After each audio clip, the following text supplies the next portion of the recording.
सर्वांना माझा जय शिवराय, जय भीम, जय सेवा, जय संविधान. तर आज आपण छत्तीसगडवरून आलेलो आहोत. तर आपल्या भंडारा जिल्ह्यामध्ये एक छोटंसं तहसील लाखनी म्हणून आहे. त्याच्यासमोर एक छोटंसं आम्हाला नाश्ता करायचा होता. तर इथे एक आम्हाला एक छोटंसं हॉटेल दिसलं आणि त्या हॉटेलचं नाव आहे MPSC वाला आणि एमेड वाली चाय अँड कॉफी सेंटर.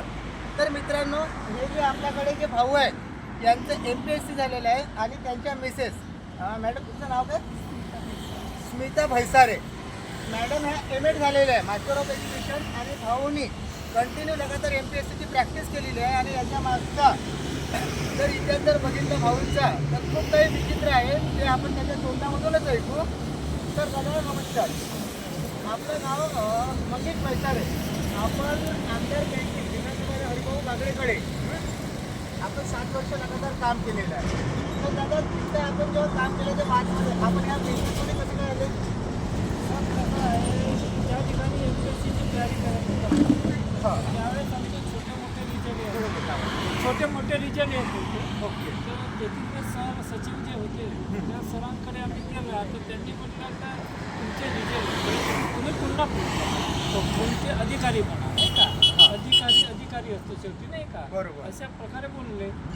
मग काही काळानंतर माझी प्रकृती वगैरे बिघडली, थोडा अभ्यासामध्ये खंड पडला. अच्छा. मग बरं, आपण ही प्रॅक्टिस किती वर्ष केली MPSCची? 5-6 वर्ष कॅम्पसमध्ये. आणि आपल्याला जसं महाराष्ट्र शासन जे आपल्या देशामध्ये जे वेल एज्युकेटेड जे मुलं आहे, आता सर्व लोक MPSC करतात का? कशासाठी? तर एक आपल्याला चांगला गव्हर्नमेंट जॉब लागला पाहिजे.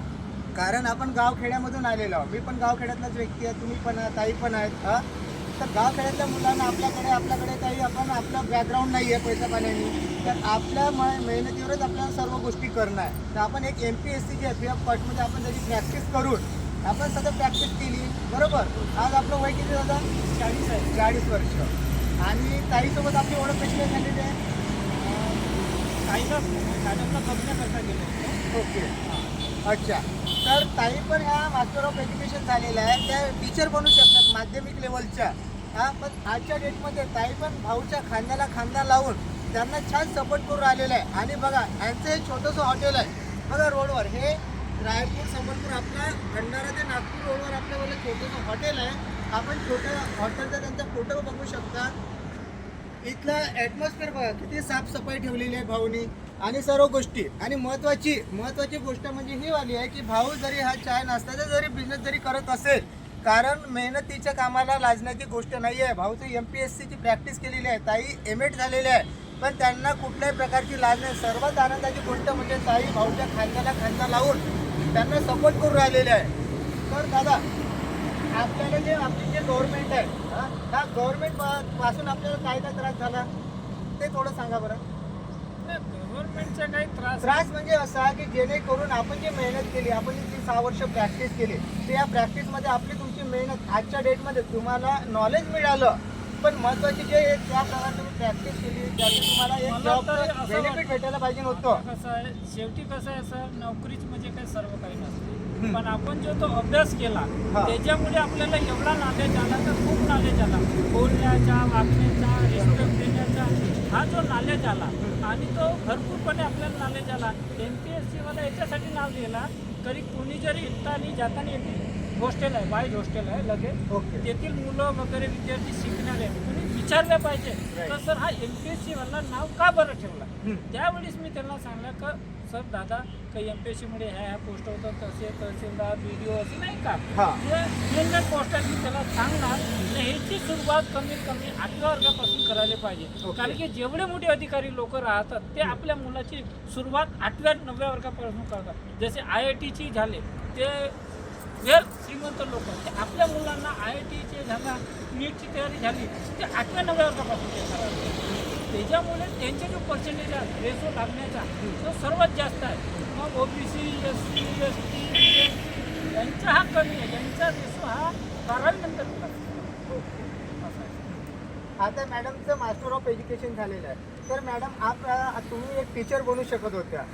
आपण थोडं जोरात. रिझल्ट नाही मिळाला, टेट पास आहे मी. आता हा मॅडम स्टेट पास आहे. स्मिता मॅडम ना, हा स्मिता मॅडम यांचं मास्टर ऑफ एज्युकेशन झालेलं आहे. त्या माध्यमिक टीचर बनू शकत होत्या, ते स्टेट पास पण झालेले आहे. पण आता रिसेंटली लिस्टमध्ये नाव आहे. लिस्टमध्ये लिस्टमध्ये त्यांचं वाला अजूनपर्यंत नाव आलं. तर हे आपल्या देशाचं दुर्दैव आहे की एवढे म्हणजे रिझल्ट एवढे छान छान क्वालिटी माणसामध्ये राहून आणि स्वतःच्या मेहनतीवर एक गरीब घराण्यामधलं जे व्यक्ती जे आहे ते स्वतःच्या मेहनतीवर या लेवलपर्यंत जातात आणि गव्हर्नमेंटकडून त्यांच्यावाले रिझल्ट नाही लागत. तर अशा ठिकाणी आपला स्वतःचं पोट भरण्यासाठी, उदरनिर्वाह करण्यासाठी मग आपल्याला अशा प्रकारे मेहनतीचं काम करायला, जेव्हा की त्यांची ती लेवल नाही आहे की त्यांनी यावाला असा छोटासा नाश्त्या पाण्याचा बिझनेस करायला पाहिजे बा म्हणून. पण स्वतःच्या पोटाचा उदरनिर्वाह करण्यासाठी चोरी करण्यापेक्षा हा बिझनेस केव्हा पण चांगला. आणि भाऊने जे आपल्याला आता सांगितलेलं आहे की साईडला बॉयज हॉस्टेल आहे, तर बॉयज हॉस्टेल आहे तिथं पण सर्व शिकणारे विद्यार्थी आहेत, ते मुलं इथं नाश्ता करायला येत असतात. तर त्यांनी माझी पण कडकडी विनंती आहे की आपण कधी पण भंडारा जिल्ह्यामध्ये लाखनी तहसील आहे, लाखनी तहसीलपासून 2-3 किलोमीटर अंतर नागपूर रोडवर लेफ्ट साईडला एक छोटंसं हॉटेल आहे. आपण बघू शकता MPSC वाला आणि MEd वाली. तर आपण या दोन व्यक्तीपासून हे आपल्यासाठी एक प्रेरणास्थान आहे.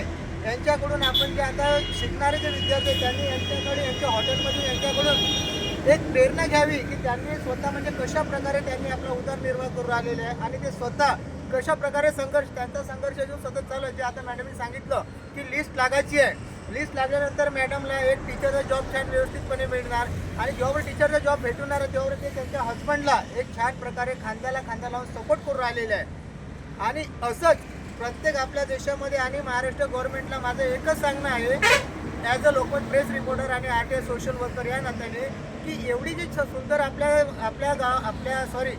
महाराष्ट्रामध्ये क्वालिटी आहे, तर आपण लवकरात लवकर हे रिझल्ट लावे आणि येणारी जी पिढी आहे हे सुसंस्कृत आणि वेल एज्युकेटेड घडली पाहिजे आणि त्यांना त्यांच्या पद्धतीने ते जे मेहनत करून राहिलेले त्यांच्या मेहनतीनंच त्यांना त्या प्रकारची पोस्टिंग मिळाली पाहिजे. इतकं बोलतात आणि धन्यवाद दादा. आपण आपला अनुभव आपल्यासोबत शेअर केल्याबद्दल धन्यवाद ताई. चला थँक्यू. तर पोहा कसा लागला? आणि हा महत्वाची गोष्ट, आज यांनी जसं आता आम्ही इथं नाश्ता करायला आलो यांनी छान हे बघा इथे पोहा आणि तरी पोहा आणि हे ते इतकं सुंदर वाटलं का आम्ही 3 प्लेट दोन्ही मित्रांनी, माझा मित्र किसन राठोड, आम्ही दोघं मित्र सोबतच चालतो कारण गाडीच आमची स्वतःची आहे, आम्ही स्वतः सोबतच चालतो. आणि आम्हाला एवढं सुंदर पोहा वाटलं इथलं की 3 प्लेट आम्ही खाल्ला. जिथे 1 प्लेट खाल्ला तिथे 2 प्लेट एक्स्ट्रा खाल्ल्या आणि आनंद झाला का ताई पण भाऊच्या खांद्याला खांदा लावून जॉब माझं करतात. पण MSW वगैरे आहे. हा ताईचं पण मास्टर ऑफ सोशल वर्क झालेलं आहे बघा. थोडं जोरामध्ये सांगत आहे. माझं पण MSW झालेलं आहे आणि B.Ed M.Ed. आणि ताई आपल्या रामटेक तहसीलमध्ये एक छोटंसं गाव आहे हिवरे बाजार, त्या मुसेवाडी. ताई तिथले आणि भाऊ आपल्या लाखनी तहसीलमध्ये मोरगाव राजेगाव इथले आहेत आणि खूप छान कपल आहेत. भेटून मला पण खूप आनंद झालेला आहे आणि असंच माझ्याकडून त्यांच्या भावी वाटचालीत मनपूर्वक शुभेच्छा देतात. चला धन्यवाद.